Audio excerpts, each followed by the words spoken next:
Hordoftoota fi jaalatamtoota chaanaalii sabboontu jalatti argamtan hunda keessaniif nageenyi waaqayyo bakka jirtanitti dachaan isin haa baay'atu. Maarree namoonni faamiliin hin ta'in viidiyoo kana subscribe gochuudhaan, like gochuudhaan, share gochuudhaan namoota hedduu biraan gaati.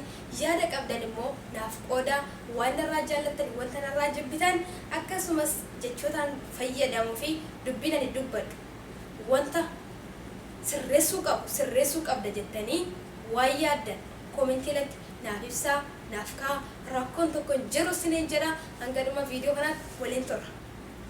Arraa waan xiqqoo ishii siniin taphachuun dhufee sinillee na waliin taphadhaa siniin jedha. Hanga dhuma viidiyoo kanaatti waliin turra. Biraachuu qayyoodha. Akkas jettu kaa'ee al tokko faamilii baay'isuudhaaf jenneefis afaan biraa fayyadamuu qabna moo afaan Oromoo qofaan hojjennume? Afaan Oromootiin gaafa hojjetu afaan kootiin kan hojjedhu ofitti amanee afaan koo guddisuu waan hin barbaaduuf ofitti amanee viidiyoon hojjetu viidiyoon dalagu tokko akka namoota biratti jaalatamoo ta'uu qabu, fudhatamaa argachuu qabu, itti amaneen gaabbii tokko malee irratti amanamummaan hojjedhu.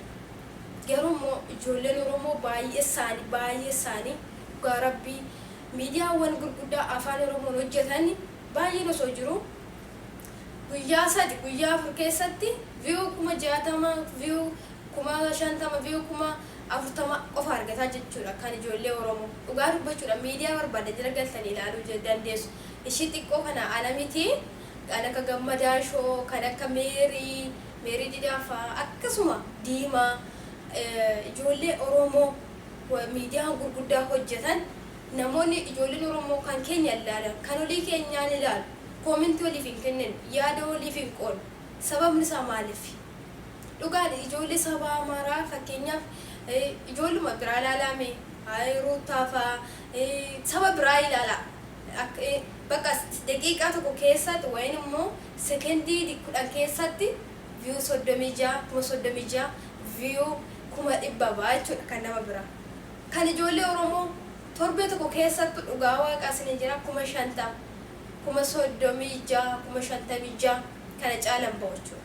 Kanaaf ijoolleen Oromoo dhugaa waaqayyoo saba biraa jala fiinnee saba biraa guddisuurra saba biraatiif jala fiinnee yaada isaaniif qoodurra nuti xiqqoon kun yoo wal guddisnee wal jajjabeessine nutus nu bata. Koomentii illee nu barreessitan nuti nama afaan keenya naasee afaan keessanii gaafa naa barreessitan ani sina nu bada. Garuu sabda baaraa suni koomentii kee garagalee ilaaluu laayikii illee ittiin kennu dhugaa.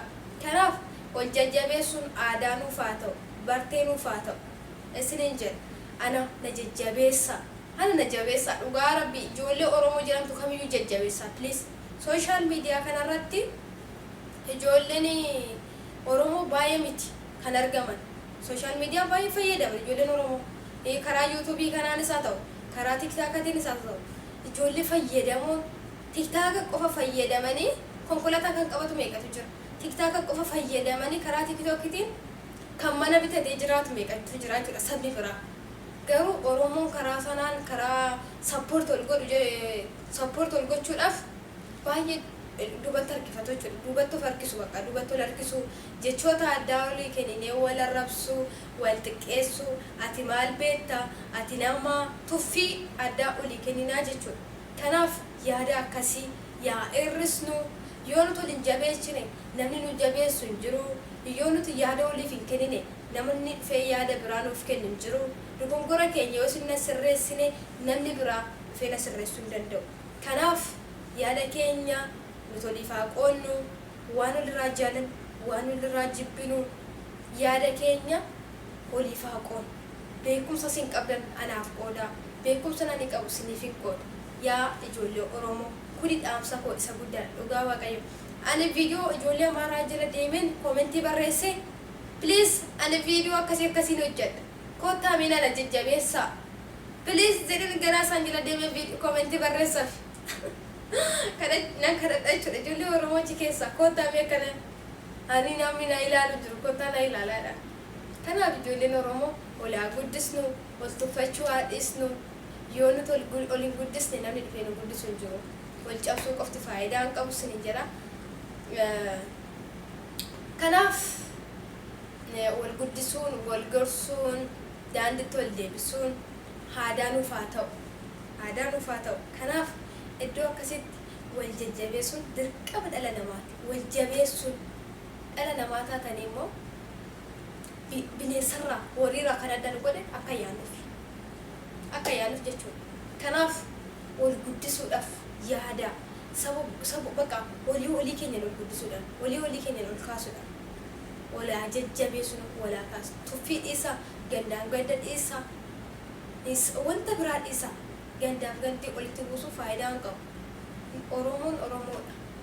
Kanaaf walaa guddisnu walaa jajjabeessinu iddoo dogongora qabnutti dogongora qabdaa sirreessi waliin haa jennu isiniin jedha. Kanaaf yaada qabdan anaafillee qooda waan sirreessuu qabu sirreessuun dirqama godhu. Kanaaf kan kana isiniin jechuun barbaada. Yoon hin balleesse dhiifama isiniin jedha. Viidiyoon an hojjedhu keessatti immoo waan tokko shakkii malee irratti hojjedha. Shakkii malee irratti hojjedha. Ofitti amanamummaadha waan hin hojjedhuuf abbaan barbaade yaada isaa ibsachuun mirga isaati. Garuu sabboontuu maaliif akkas goote kana sirreessuu naan jettan okkee na sirreessa. Garuu yeroo naasa'u ofitti amanamummaadhaan sodaa tokko malee shakkii tokko malee hojjedhu. Hin barbaachisan dirqama shakkii tokko malee ofitti amanamummaadhaan hojjechuun nama ni barbaachisa jechuudha. Kanaaf viidiyoo kanaan gadhumaatti waan daawwattaniif galatoomaa isiniin jedha. Subscribe gochuun dagatina, share godhaatii namoota hedduu biraan naagaa. Isiniin jaalladha. Nagaan naaf tura.